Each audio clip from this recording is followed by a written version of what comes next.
इंद्राणीचा phone म्हणजे काम झालेलं दिसतंय. हॅलो हॅलो, आवाज नाही येते. आधी रेंज नाहीये का इकडे? एक मिनिट हा, एक मिनिट. हा एक मिनिट हा. Hello hello hello. हा इंद्राणी बोल, झालं काम? तू पुन्हा खोटं बोललीस, माझ्याशी फसवलंस तुम्हाला. काय ग्रंथ कुठे आहे रुपाली? अगं असं काय करतेस? तुला मी सांगितलं होतं तिथेच पुरलाय मी ग्रंथ, त्याच जागी. अगं गेलं तासभर खोदते मी, जिथे पुरला होता तिथे नाहीये ग्रंथ तिथे. आता काय पाताळा परत जाऊ का खोदत? अगं बाई, एवढा हात नाही पुरलाय मी ग्रंथ.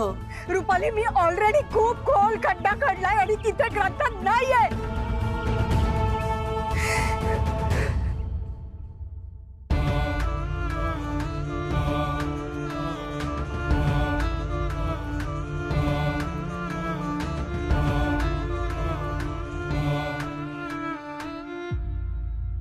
नित्रा, तू ग्रंथ आपल्या घराच्या लॉन मध्ये.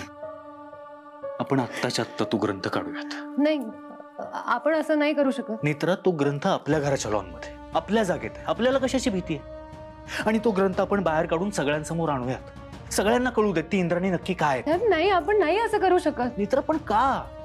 तुम्हाला आठवतंय हेमा ग्रंथातल्या ओळी म्हणाली होती, ज्या सहसे दिव्य दृष्टी ज्याच्या वसे देवी ठाई, त्यास मिळेल ही पोथी वाचण्याची हो पुण्याई.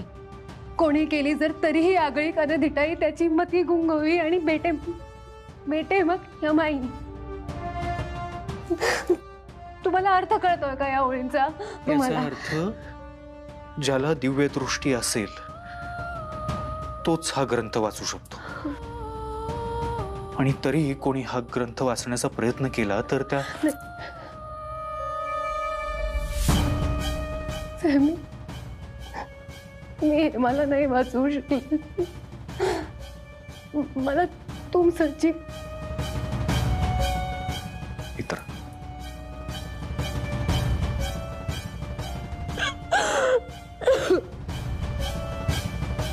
शांत हो, शांत हो नित्रा.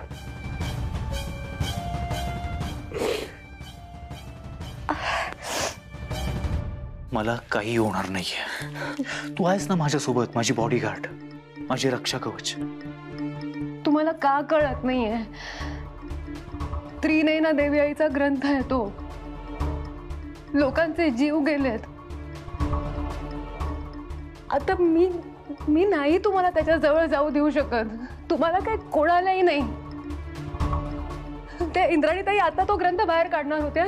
तो ग्रंथ जर त्यांच्या हाती लागला तर परत ते कुठेतरी लपवून ठेवतील आणि हे चक्र कधीच थांबणार नाही. हे असंच चालू राहील. नित्रा, तू काढू शकतेस ना तो ग्रंथ. तुला त्रिनयना देवीचं वरदान आहे. हा नित्रा, मी त्या ग्रंथाला हातही नाही लावणार. त्या ग्रंथाचं जे काही करायचं ते तूच कर, पण या सगळ्यात मी असेन तुझ्यासोबत. नेत्रा प्लीज प्लीज प्लीज ऐक माझं. ठीक आहे. पण साहेब, याबद्दल तुम्ही कोणालाच काहीच बोलायचं नाही, अगदी शेखर साहेब किंवा रुपालीबाई साहेबांना सुद्धा नाही. नेत्रा, मी प्रॉमिस करतो तुला, मी कोणाला काहीच सांगणार नाही.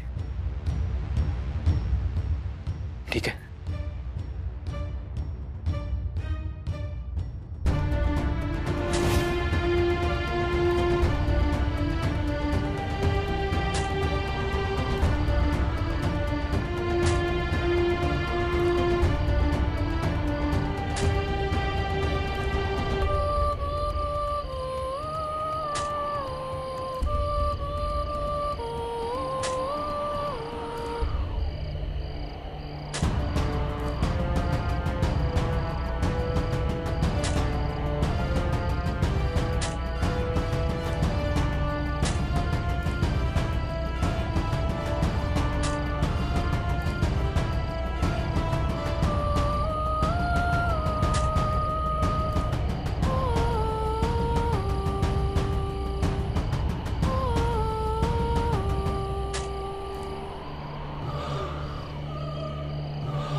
असं कसं होईल?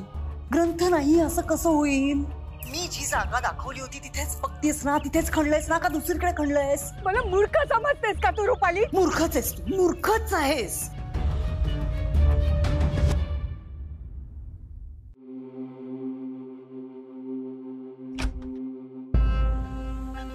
मी तुला ग्रंथ मिळावा म्हणून एवढी सगळी खटाटोप करते आणि तुला साधा ग्रंथ शोधता येत नाही, जागा दाखवून सुद्धा.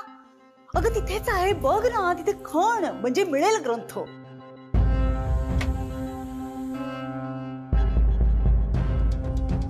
मी तुला शेवटचा सांगते, मला ग्रंथ दे, नाही तर असं काय करतेस ग तू? प्रत्येक वेळेला मी मदत केली तुला आणि तू प्रत्येक वेळेला फसवलंयस मला.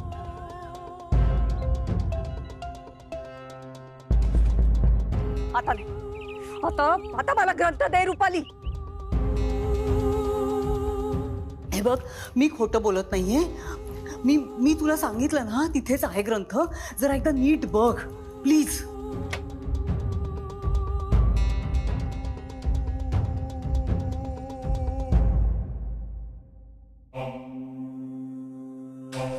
आणि मला जर तुला ग्रंथ द्यायचा नसता तर मी एवढा अट्टहास केला असता का या सगळ्यांना इकडे घेऊन येण्याचा? नाही ना.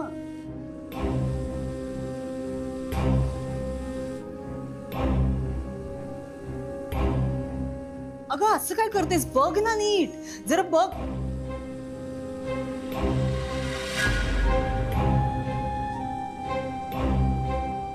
काय झालंय?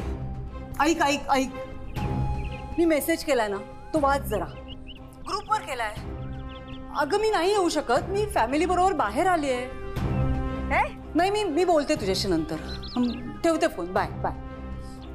अगं काय झालंय? कोणाशी एवढं चिडून बोलतीयस? अरे या मैत्रिणी रे, आज भेटू, उद्या भेटू, परवा भेटू करत राहिल्या, काहीही ठरलं नव्हतं. आणि आता म्हणतात की आम्ही सगळ्या भेटलोय तर तू ये. असं कसं जाऊ मी? बर तू जरा शांत हो आधी. मी शांतच आहे रे, पण हे चूक आहे ना. हो, रिलॅक्स.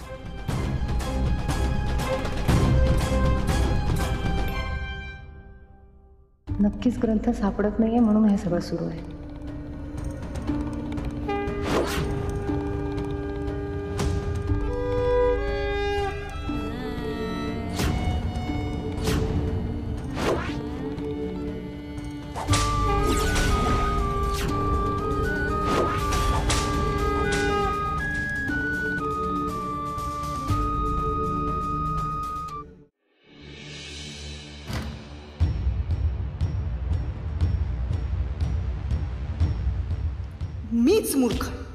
मीच मूर्ख आहे.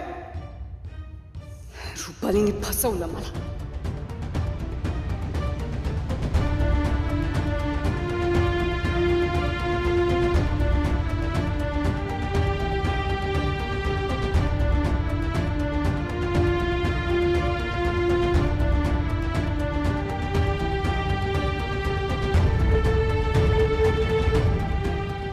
जर तिला मला ग्रंथ द्यायचाच नव्हता तर तिने अधोक्षजला का गायब केलं?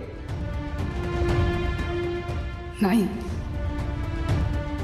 तिने अधोक्षजलाही मारून टाकलं असेल.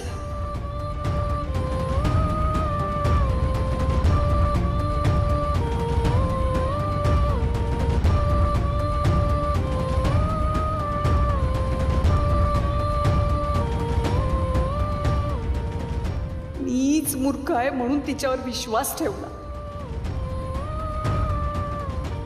काय करू मी देवी आई आता? या घरातून जात होते तेव्हा ममता मला म्हणाली की माझा ह्या घराशी काहीतरी संबंध आहे. तो भास होता का काय मला नाही माहित. मला वाटलं की ग्रंथ याच घरात आहे.